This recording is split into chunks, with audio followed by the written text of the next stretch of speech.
This is my husband again. We're going to talk a little bit about, this is James, by the way.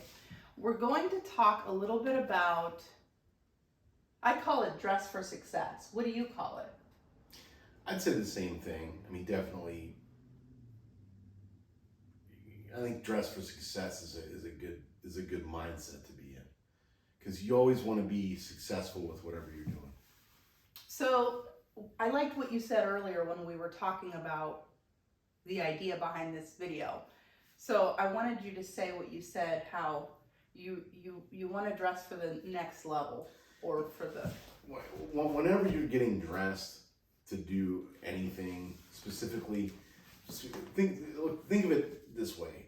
Like, it's the easiest way to picture it. You think of it, you're going to work, okay? You always want to dress for the next level higher than what you're actually doing. Okay, so if you are a worker on a job site, what does your boss dress like? Does he wear the same sort of pants that you wear? Does he wear, or does your boss wear something a little bit different? If you're working in a sales organization, I currently work in a sales organization. What does your boss dress like there? Okay, so like where I work at now, you have what my boss dressed like, which is nowhere near what I want to look like, right? Because he's not dressing up, he's dressing down. So then you have to put in your own 2 cents as far as what should this person be dressing like, okay? And then when you dress up to that level, and your boss is not, or your owner is not, when higher management people see you, when customers see you, when anybody sees you that interacts with you in any manner, they will automatically assume that you're the person in charge, because you are the one that looks the part. You dress the part. Yes. And when you look good, you feel good, and you start carrying yourself in a better manner. Right? Shoulders back, chest out. Yes. A little more confidence. So, not to cut you off, but the whole purpose of these videos is to, I mean, that's why you guys keep coming back and watching my videos. It's like, what is she going to wear today? They'll probably keep coming back to check you out, because but it's see true. If they keep coming back to check me out now. Yeah. But the idea is that anywhere you go out in the world, like where we live, the dress code or the uniform is a sports jersey and workout gear.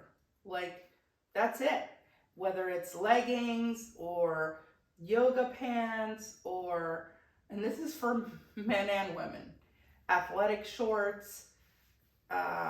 It's just very dressed down.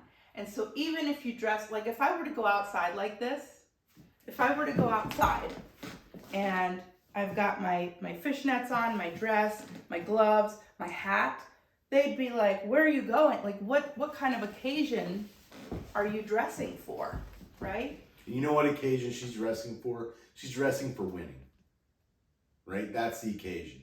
The occasion is you're going to be better than the other people that are out there, and you're going to win. That's the occasion.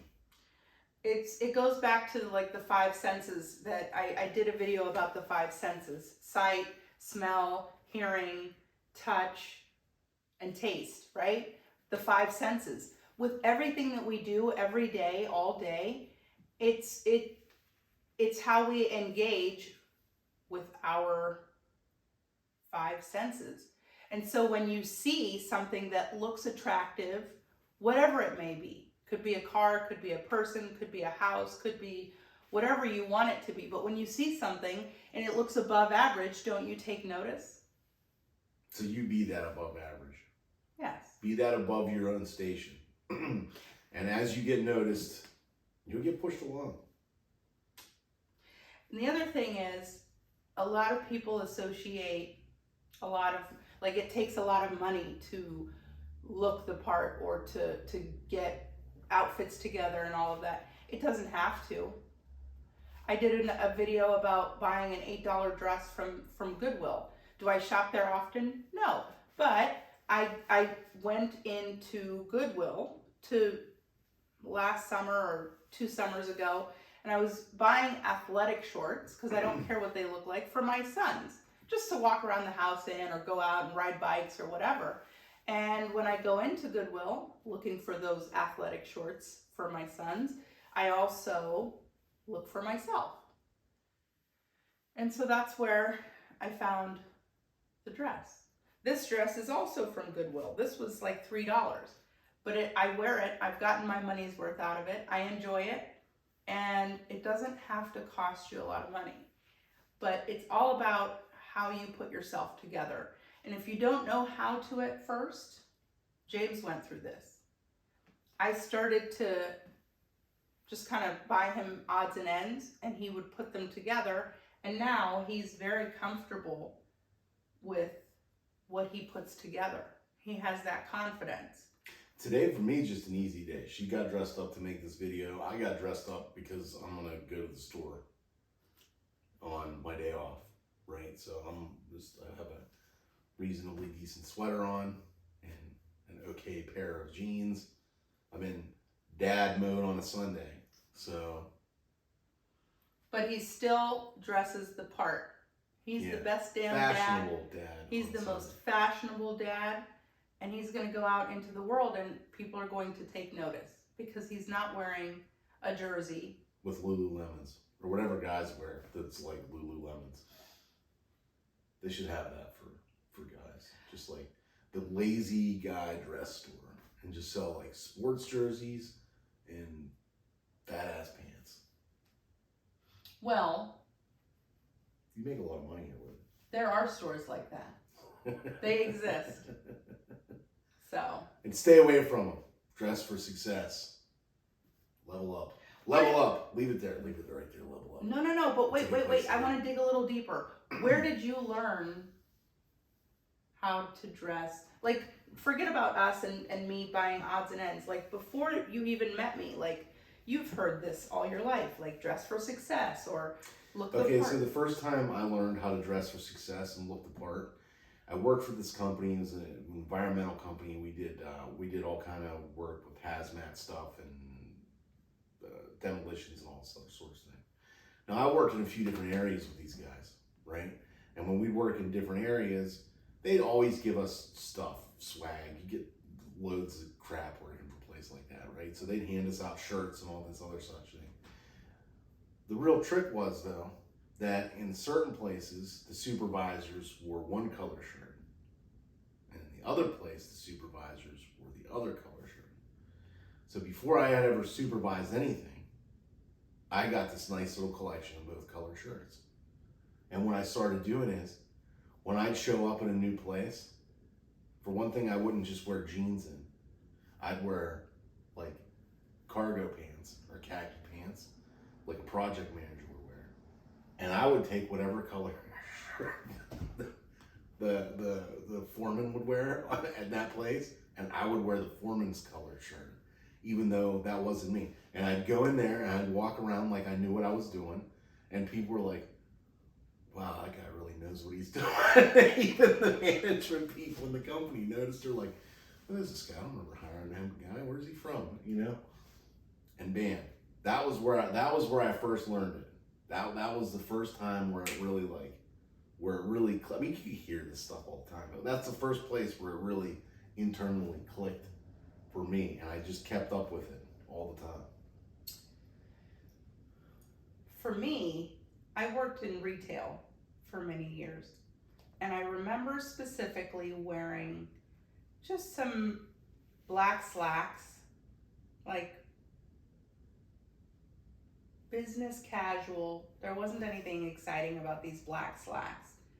And I wore this it was wintertime and it was cold outside, and I wore this like chunky sweater, and it was a long sleeve, and it was just kind of nothing exciting about it. And someone told me about the dress code and that you wanted to wear 3 pieces. So I had my pullover or my sweater, I had my pants, and I needed a third piece to make it more dressy. So it could have been an accessory, a hat, it could have been a scarf, which would have looked weird with that sweater. It could have been a jacket, but they said you want to wear 3 pieces. And that stuck with me.